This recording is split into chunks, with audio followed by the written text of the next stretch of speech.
Shalom. Mana suaranya? Oh, karena habis Paskah kita sukacita terus hilang suaranya.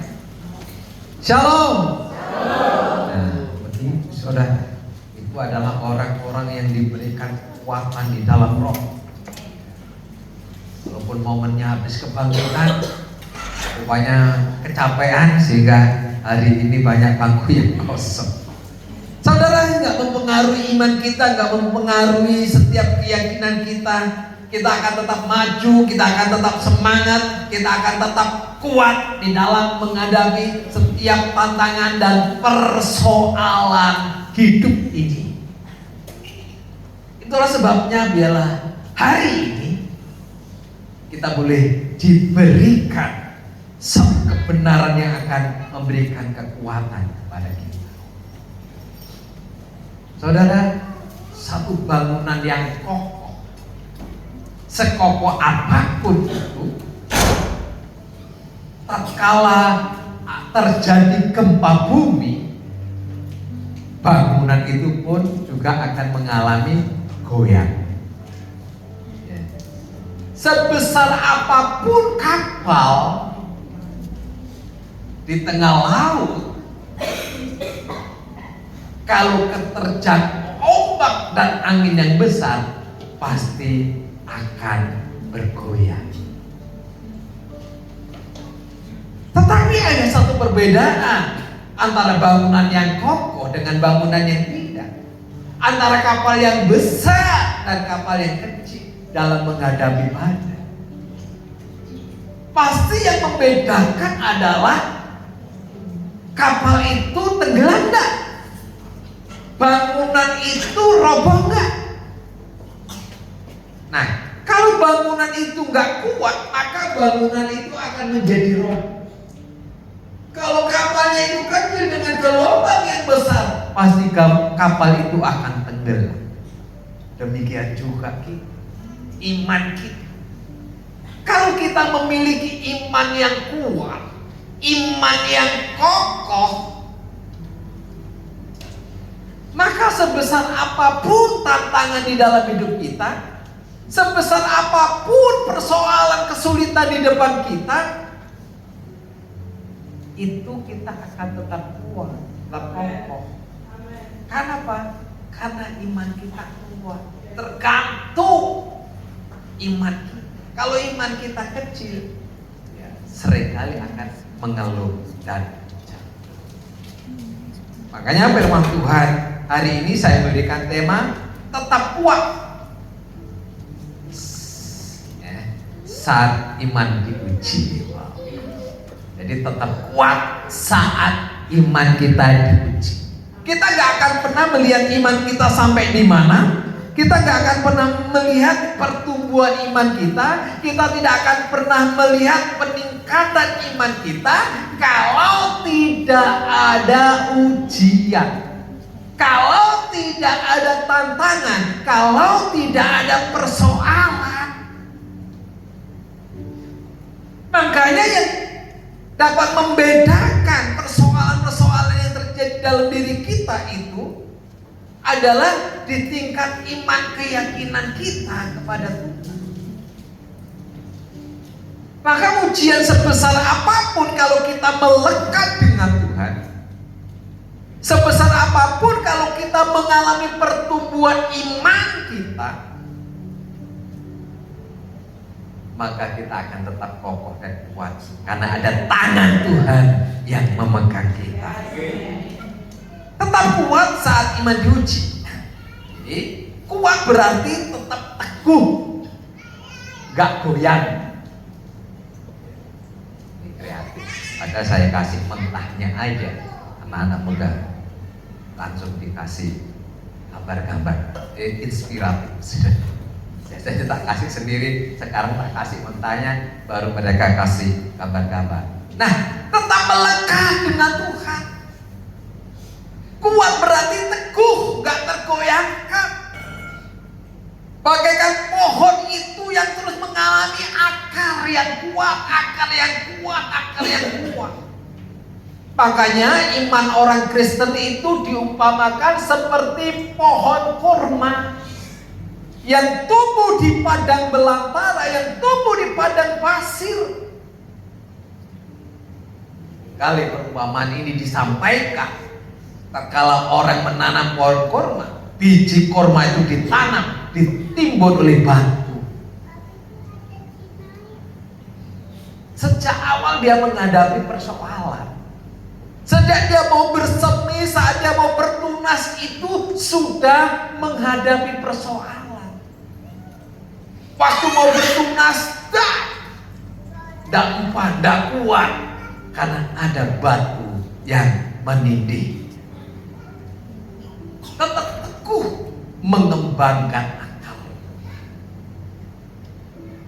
Kemudian mulai bertunas lagi, nggak kuat mengembangkan akarnya. Sampai dengan akar yang kuat itu, dia dapat menggulingkan batu yang ada di tunas. Sampai saudara tidak berhenti sampai di sini. Tatkala dia mulai mengalami pertumbuhan, pohon kurma itu sudah menghadapi persoalan. Kadang-kadang ada badai pasir. Kenapa kuat? Karena akarnya sudah kuat. Sampai dia besar, dia menghadapi tantangan, dia kuat karena akarnya terus merambat. Iman Kristen kalau nggak berakar yang kokoh, berakar yang kuat, maka akan mudah jatuh, mudah roboh. Tetapi saudara, keistimewaan pohon kurma, setiap musafir dalam kepanasan, perjalanan jauh membawa unta, dia selalu apa saudara? Berteduh di bawah kurma. Di pohon kurma itu biasanya kelompok. Dia berteduh di sana. Buah kurmanya jatuh, dinikmati oleh musafir. Di sekitar pohon kurma ada oase, ada mata air. Unta, orang-orang dapat minum di sana. Nah, kekristenan kita harus sampai seperti itu. Kenapa kita harus tetap kuat diuji, saudara? Tetap kuat saat iman diuji. Karena tujuan Tuhan supaya kita menjadi berkat, supaya kita menjadi dampak yang luar biasa di sekitar kita, di lingkungan kita. Kalau kita menjadi orang Kristen yang biasa-biasa saja, nggak ada bedanya dengan mereka. Keselamatan sudah dijamin. Efesus pasal 28 sampai 10, coba bacain saudara. Apa yang harus kita lakukan? Bisa Efesus, ya, sukarelawan. Langsung baca. Pasal 28.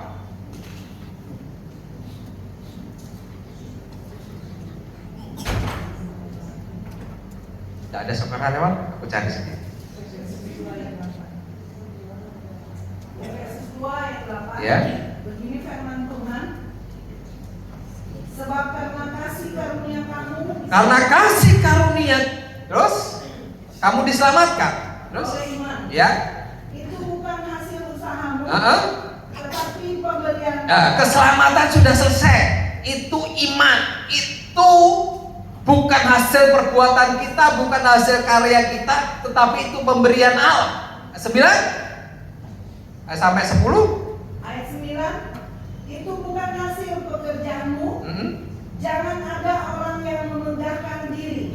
Ayat 10, karena kita ini buatan Allah. Pelan-pelan. Karena kita ini buatan Allah, semua manusia buatan Allah.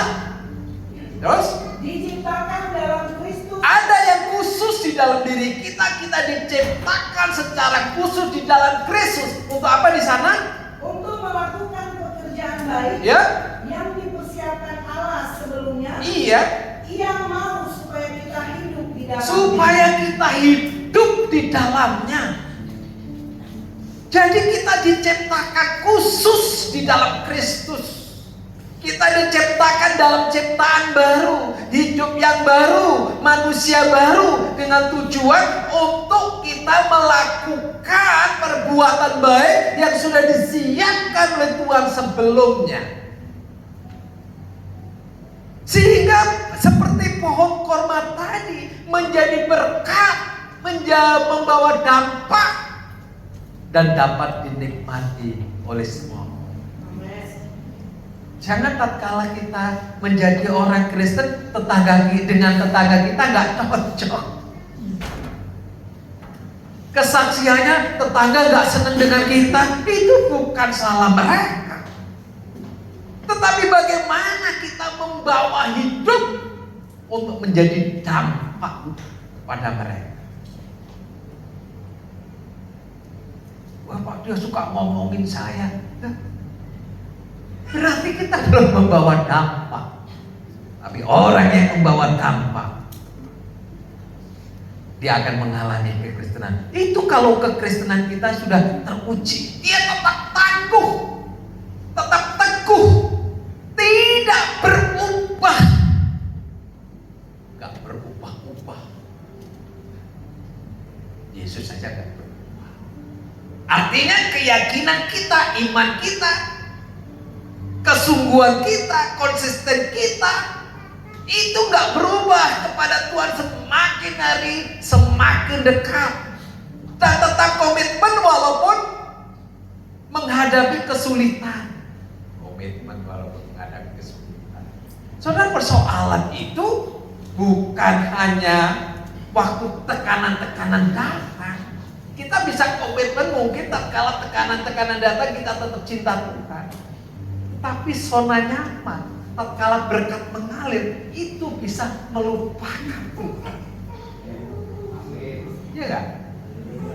Ayo, kalau kita dipercayakan hari ini ada orderan yang nilainya lumayan, gak usah banyak-banyak, 1 juta gak usah banyak, 750.000. Komitmen kita akan terkalahkan dengan hal yang kecil. Kenapa?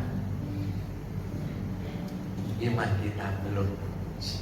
Kalau iman teruji, ya hanya 750, 1,5 juta lewat.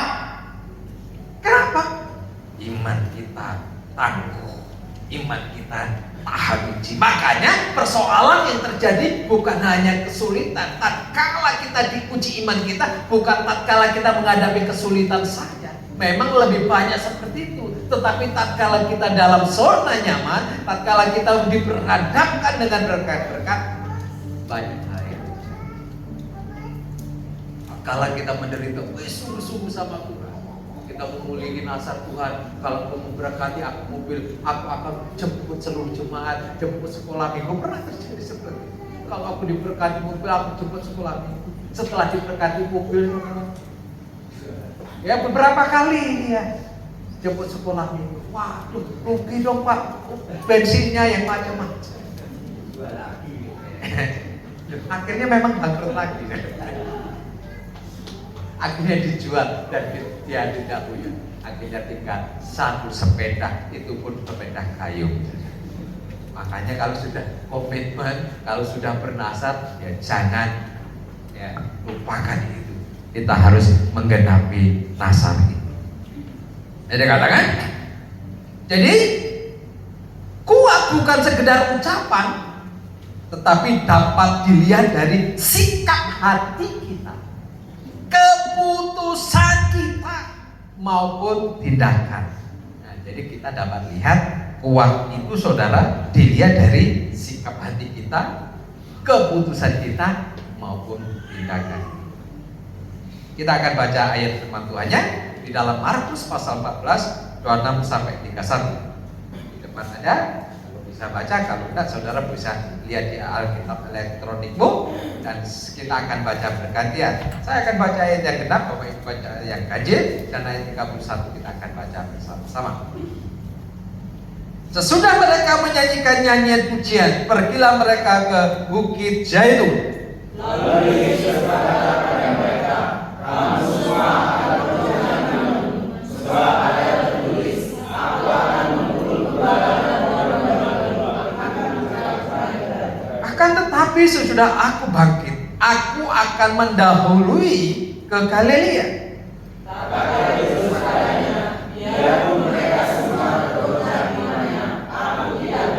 Lalu kata Yesus kepadanya, aku berkata kepadamu, sesungguhnya pada hari ini malam ini juga sebelum ayam berkokok 2 kali, engkau telah menyangkal aku 3 kali. Tetapi yang lebih sungguh-sungguh Petrus berkata, sekalipun aku harus mati bersama-sama kau, aku tak akan menyangkal kau. Semua yang lain pun berkata demikian juga. Amin. Klik. Ujian apa yang sedang dihadapi? Ini pertanyaan. Ujian apa yang sedang kita hadapi? Kalau kita melihat ayat Markus 14 ayat 50, lalu semua murid itu meninggalkan dia dan melarikan diri. Ada satu persoalan yang terjadi tengah-tengah murid pada waktu itu setelah doa di Taman Getsemani. Yesus ditangkap. Tetapi sebelum Yesus ditangkap, ada suatu percakapan antara Tuhan Yesus dengan murid-muridnya. Dikatakan, engkau akan, ya, jadi kamu semua akan tergoncang. Semua akan tergoncang imanmu. Sebab di dalam kitab Mazmur, kitab Yeremia tertulis, aku akan memukul gembala dan domba-domba itu akan bercerai-berai. Melarikan diri. Karena Yesus pada waktu itu sudah bercakap-cakap terlebih dahulu, sampai dikatakan, Petrus katakan, oh nggak mungkin. Apapun yang terjadi, sekali Yesus tetap Yesus. Lalu bahasanya Debbie Basit, pret. Sekali Yesus tetap Yesus, pret. Apa yang terjadi, saudara? Dikatakan sekalipun aku mati bersama dengan itu, Tuhan akan aku kerjakan. Sebelum Yesus ditangkap, saudaraku, Petrus dan yang lain-lain mengatakan yang seperti itu. Tapi tatkala Yudas datang dengan para tentara, beberapa orang tentara pada waktu itu, semua, firman Tuhan katakan, semua berlari. Mereka meninggalkan Yesus. Sampai jubah Yohanes itu pun ketinggalan orang yang dikatakan dekat dengan Yesus. Ada satu persoalan yang terjadi, hal yang menakutkan. Ada suatu persoalan yang terjadi, yang dialami murid-murid, orang yang didambakan, orang yang dirindukan, orang yang disayangi, begitu saja mudah ditangkap dan kemudian dianiaya.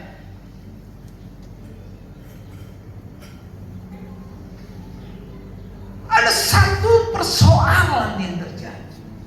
Makanya pertanyaannya, ujian iman apa yang sedang dihadapi kita saat ini? Yang tahu adalah Tuhan dengan kita. Yang tahu adalah Tuhan dengan diri. Persoalan apa itu yang terjadi di dalam ini? Ada suatu persoalan yang pernah terjadi dialami oleh seorang raja yang bernama Daud. Kalau sering saya katakan, ini bagaikan jatuh ketimpa tangga, kejatuhan genteng ketimpa lagi batu bata. Waktu Daud pergi tinggalkan Siklag, demikian saudara, orang-orang Amalek menyerbu Siklag, di mana di situ ada istri Daud, ada istri-istri para pengikut Daud yang sedang melakukan tugas dan tanggung jawabnya. Setelah Daud pulang, Siklag terbakar habis. Bukan hanya terbakar habis, firman Tuhan katakan seluruh anak-anak muda, seluruh istri-istri yang ada dibawa pergi semua oleh orang Amalek. Melihat kenyataan seperti itu, Daud menangis. Dia menangis di hadapan Tuhan karena orang-orang 400 orang yang ikuti dia mempersalahkan. Kenapa kita tinggalkan dia? Kenapa saya ikut kamu kok aku malah mengalami penderitaan? Kenapa aku ikut kamu kok saya mengalami tekanan? Kenapa aku ikut kamu kok istriku ditinggalkan, anakku meninggalkan dan ditawan oleh orang-orang Amalek? Begitu suara berkecamuk, begitu suara mendengung di telinga Daud. Daud menangis di hadapan. Dikatakan, ku kejarkah dia? Kejarlah, kejar dengan dia melawan banyak. Saudara, singkat cerita bahwa Daud dapat mengalahkan orang-orang Amalek. Istri dan hartanya dapat kembali dan dapat tambahan bonus. Semua harta orang Amalek diambil alih. Rupanya saudaraku, tantangan ujian itu boleh datang kepada siapa saja. Dan ujian yang datang itu, pencobaan yang datang itu selalu ada di depan mata kita.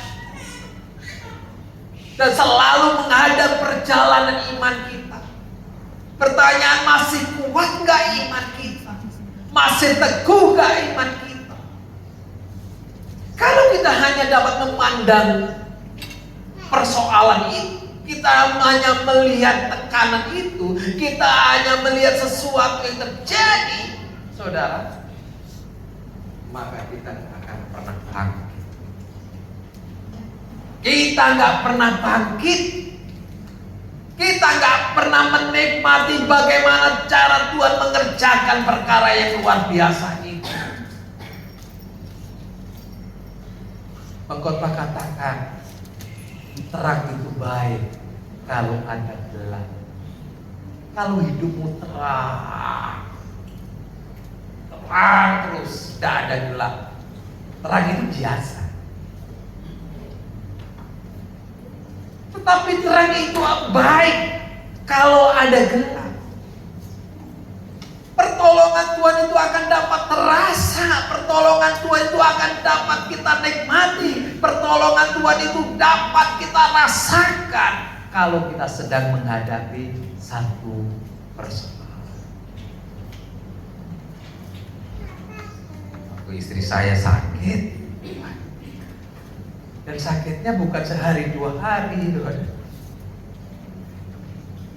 sakitnya itu hampir 3 bulan. Nah, sekarang udah sehat. Saya cerita sekarang itu karena istri saya sudah sehat. Awalnya itu 10 hari kontrol, kurang ini kontrol lagi, beli obat yang mahal kontrol lagi. Rasa-rasanya dulu. Tapi saya melihat terang itu datang. Bukan hanya terang saja datang, tetapi dijatuhkan bintang juga. Itu luar biasa. Kenapa? Saya tahu di balik persoalan, di balik tekanan, di balik masalah, Kembar selalu katakan, kalau nggak hadapi masalah, udangnya nggak keluar. Kalau nggak dibalik batunya, udangnya nggak keluar. Makanya dia tenang-tenang. Saya datang ke sana pun tenang-tenang. Sedang menghadapi sekolah kehidupan. Wah, mantap. Puji Tuhan. Sekolah kehidupannya sudah lulus. Tapi ada sekolah kehidupan nanti. Sebelum kita mati masih ada sekolah-sekolah lagi. Tetapi dipersiapkan berkat-berkat lagi, dipersiapkan sesuatu yang besar lagi. Makanya harus konsisten dalam menghadapi semua. Jangan tatkala kita menghadapi tantangan dan kemudian kita gak konsisten, nanti kita kepada Tuhan. Kita harus tetap konsisten. Rebusan tetap rebusan. Amin. Sekali rebusan tetap rebusan. Kayak badan dia gak sehat karena mengurangi makanan gorengan. Tapi kalau kepepet kemakan juga sehat. Ya, saudara, hadapi? Pertanyaan apa yang kita hadapi? Tinggal serahkan kepada Tuhan. Makanya tatkala kita sedang menghadapi persoalan, biarlah kita semakin melekat dengan Tuhan. Dengan melekatnya kita dengan Tuhan, ada aliran kekuatan, ada aliran kuasa itu mengalir dalam diri kita. Jangan malah kita pergi, jangan malah kita tinggalkan. Sudah nyaman, enak, pemasukan sudah besar, pemasukan yang luar biasa, melupakan semuanya. Jangan. Ujian itu ada dua, bisa terjadi karena kesulitan penderitaan yang ada. Ada juga terjadi tatkala kita ada di dalam zona nyaman. Nah, makanya diperhatikan itu, diresponi firman Tuhan. Waktu kita diberkati Tuhan, tanya sama Tuhan, Tuhan, kalau ini ujian, biarlah aku tetap setia. Makanya Salomo katakan begitu, Tuhan, jangan berikan aku kekayaan supaya aku gak melupakan. Jangan berikan aku kesulitan supaya aku tidak meninggalkan. Tetap berikan kepadamu Tuhan hikmat untuk mengatasi persoalan. Tuhan memberikan ini sehingga setiap persoalan dapat terselesaikan. Diuji melalui dua orang perempuan datang kepada raja karena terjadi kelaparan. Makanya kesepakatan dua ibu ini satu. Nah, bukan? Tatkala ada dua ibu punya anak dan kemudian anak si ibu ini meninggal. Yang meninggal ini ditukar. Tatkala ditukar, saudara, diambil oleh ibu yang anaknya meninggal. Terjadilah suatu persoalan, datang kepada raja, mengadukan persoalan. Dan di depan raja, perempuan ini berantem. Raja katakan, ambil pedang, kita akan bagi dua anak, satu untuk setengah untuk ibu ini, setengah untuk ibu ini. Apa terjadi? Si yang punya ibu ini menangis. Dikatakan, jangan dipegang waktu, biarkan dia hidup dengan bersama. Akhirnya Tuhan berikan hikmat bahwa yang punya anak itu adalah ibu yang menangis. Diuji sedemikian rupa dapat menyelesaikan persoalan. Makanya mintanya kepada Tuhan, berikan hikmat. Akhirnya apa, saudara? Kekayaan itu melebihi bangsa-bangsa yang dimiliki oleh Salomo. Cari uang memang itu ibadah tugas. Cari Tuhan lebih dari segala-galanya. Makanya Abraham dan Ishak setiap dia pergi ke suatu tempat, yang pertama dilakukan, pertama dia membangun misbah, kedua membangun kemah, yang ketiga menggali sumur. Tuhan utama, bukan lebih utama dari keluarga kemah tadi. Dua-duanya sama. Harus ada keseimbangan tiga hal ini. Tuhan, keluarga, pekerjaan. Jangan pekerjaan kok lupa Tuhan, lupa keluarga. Pekerjaan saja dilakukan. Sampai 3 tahun gak pulang-pulang kayak Bang Toyib, lupakan keluarga. Sudah 3 kali lebaran gak pulang-pulang. Ya kan? Enggak, tapi harus ada keseimbangan. Tuhan oke, keluarga oke, pekerjaan oke. Nah, coba kalau aku ngomong Tuhan, saudara jawab oke. Keluarga, kamu syarat oke. Jadi kalau hidup kita dengan Tuhan, kalau hidup kita semakin mengalami kesejahteraan, Tuhan oke. Keluarga oke. Pekerjaan oke. Kalau semua oke, aman. Iya kan? Aman. Apa yang kita lakukan? Walaupun ada kesulitan, karena dekat dengan Tuhan ada kekuatan baru. Keluarga gak tergoyahkan, pekerjaan tetap diberkati Tuhan. Sehingga sesuatu gak mempengaruhi hidup kita. Jadi saudara, ujian apa yang sedang kita hadapi saat ini? Itu yang tahu saudara. Tinggal kita bagaimana mengelola ujian itu. Kita malah jauh dari Tuhan atau kita dekat dengan Tuhan. Yang kedua, bagaimana respon kita meresponi setiap ujian tersebut, saudara? Agar kita tetap kuat dalam Tuhan. Untuk tetap kuat, kita harus selalu mengingat janji Tuhan akan kebangkitan. Saudara, tatkala kita mengingat akan kebangkitan Tuhan, sebab kubur yang kosong itu memberikan harapan yang baru bagi murid-murid. Bagi orang yang gak ngerti janji Tuhan, kubur kosong itu malah petaka. Tetapi Tuhan tetap Tuhan, Dia tetap mengasihi. Apa yang terjadi tatkala berita bahwa kubur kosong, Yesus dicuri oleh orang-orang tertentu. Ada beberapa murid mulai putus asa. Dalam Lukas diceritakan tatkala dua orang jalan ke Emmaus dengan rasa hati kecewa, dengan rasa hati gelisah. Kenapa? Orang yang diharapkan, orang yang dirindukan, orang yang diandalkan, orang yang dianggap melakukan banyak hal di dalam hidupnya, kemudian dia mati bukan dan sekadar mati, malah dicuri orang. Dia kecewa pulang ke Emmaus. Saya katakan tadi, Tuhan tetap mengasihi.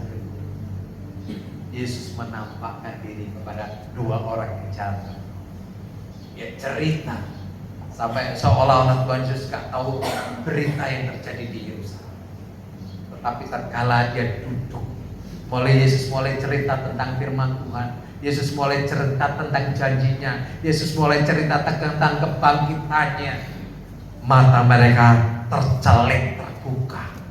Wow, ini rupanya Dia yang. Saudara, apa yang dilakukan di sana? Tuhan melakukan perkara yang ajaib. Di Markus pasal 14 ayat 27, lalu Yesus berkata kepada mereka, kamu semua akan tergoncang iman. Sebab ada tertulis, aku akan memukul gembala dan domba-domba itu akan cerai-berai. Akan tetapi sudah aku bangkit, aku akan mendahului kamu ke Galilea.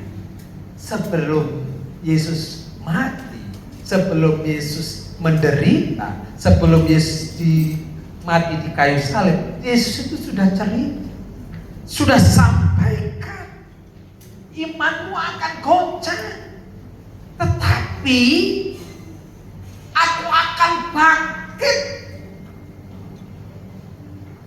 Makanya tatkala Yesus bangkit, dia mendahului dia di Galilea. Tatkala kesibukan murid-muridnya sudah tidak lagi mengikuti Yesus, ketika dia datang ke Galilea, dia menampakkan diri kepada Simon Petrus yang sudah kembali ke pekerjaannya sebagai nelayan. Yesus sudah menyiapkan ikan bakar di sana. Yesus sudah menyiapkan semuanya.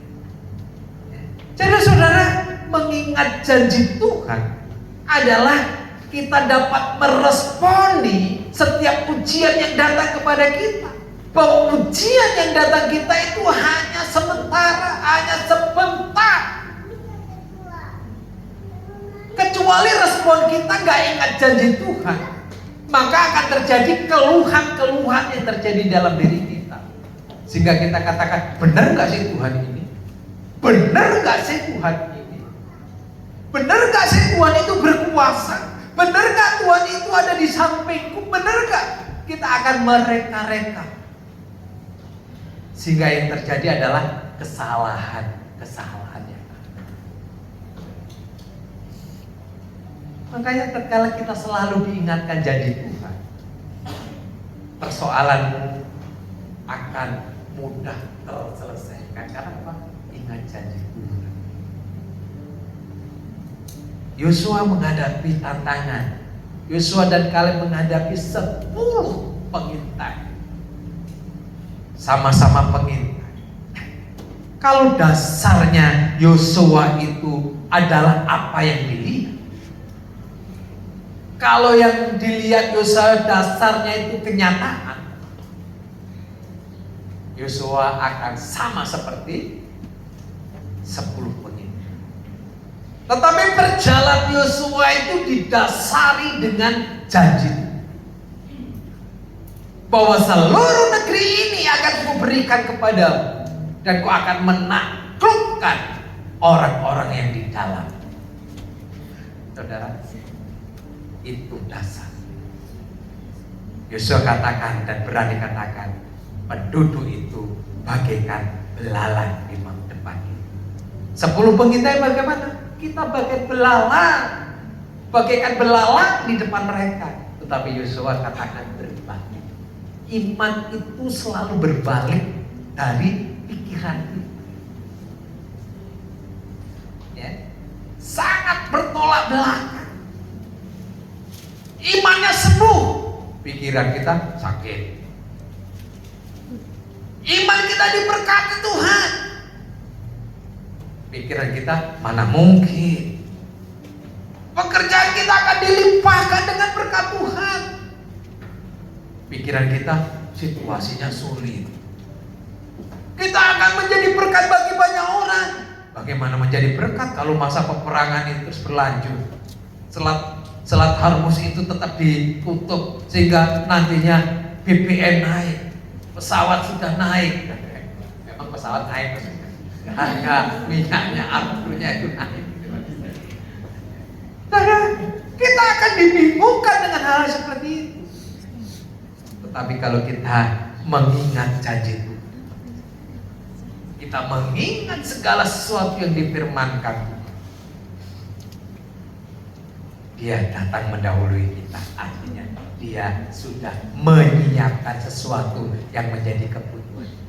Kenapa Tuhan Yesus siapkan ikan bakar di tepi pantai? Waktu murid-murid pulang pasti dia lapar, ya kan? Artinya Dia menyelesaikan persoalan itu, sehingga tatkala kita datang, Tuhan sudah menyiapkan semuanya. Yang terakhir, apa yang dilakukan untuk memperkuat iman di tengah ujian?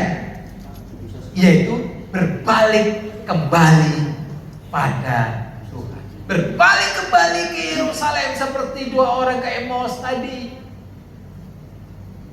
Seperti Petrus, tidak berlarut dengan kekecewaan, tidak berlarut dalam persoalan, tidak berlarut dalam penyangkalan diri. Dia mengambil satu tindakan, dia bertobat, dia menangis, dia mengingat apa yang dikatakan oleh Tuhan Yesus. Iya kan? Dia mengingat kembali. Saudara, kalau Petrus gak mengingat kembali, gak ada pertobatan, maka yang terjadi seperti Yudas. Yudas seperti bergantung diri. Dia jatuh perutnya keluar. Tetapi saudara, apa yang dikatakan Tuhan itu terjadi. Petrus mengambil sikap. Kalau dia mendengar satu berita, masih nyangkal. Sampai 3 kali dia menyanyi, 2 kali ayam berkok, bukan malah selimutnya ditarik dan kemudian tetap kita.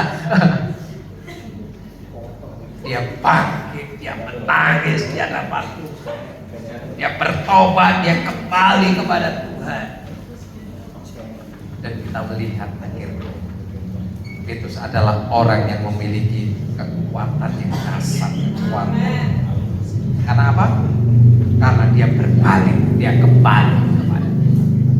Jadi saudara, yang kita lakukan adalah di tengah ujian adalah kita tetap melekat sama Tuhan, berbalik melekat kepada Tuhan. Yang membiasakan diri hidup biasa-biasa saja, yang membiasakan diri Kristen itu hanya biasa-biasa saja, mari kita akan lebih sungguh-sungguh lagi, kita akan lebih dekat lagi dengan Tuhan.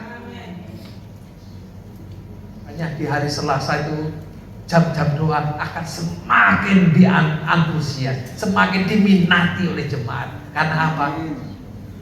Kita tahu Di dalam doa itu ada kekuatan yang dasar. Ayo ibu-ibu, bapak, di hari Selasa kita akan doa bareng-bareng.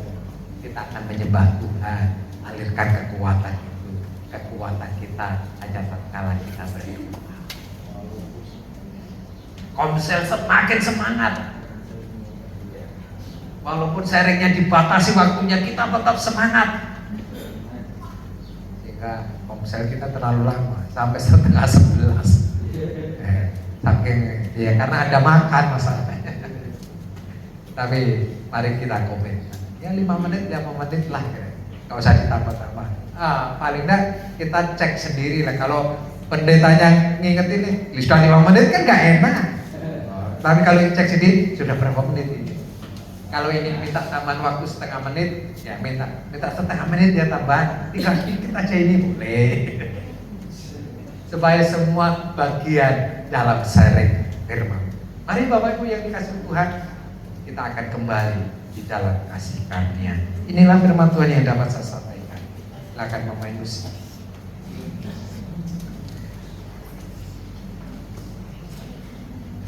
Kita akan angkat satu pujian. Bolehkah Bapak Ibu berdiri? Banyak perkara yang tak dapat bertahan.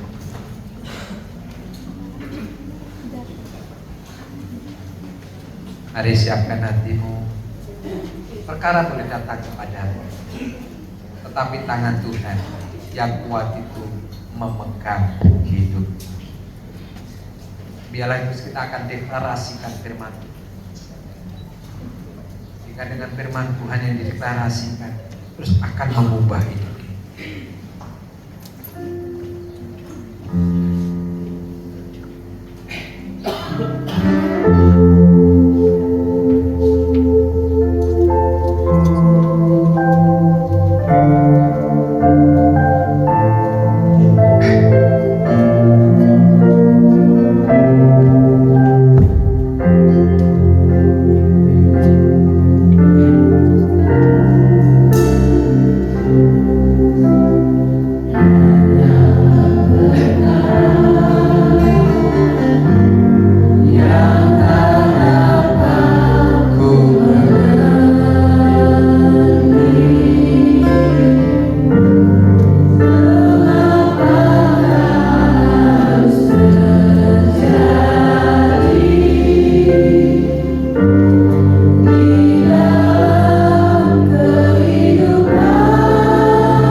terkalahkan oleh Kristus hidup ini.